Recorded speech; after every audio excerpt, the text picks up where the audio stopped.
In front of me is Honor Magic 7 Lite, and today I would like to show you how you can add a password to Google Passwords Manager.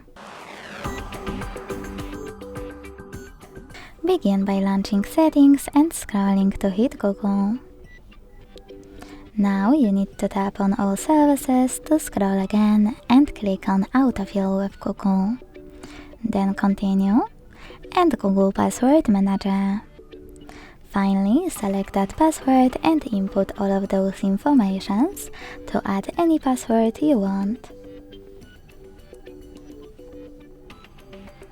When you finished, to add it to your manager, hit Save at the top right corner.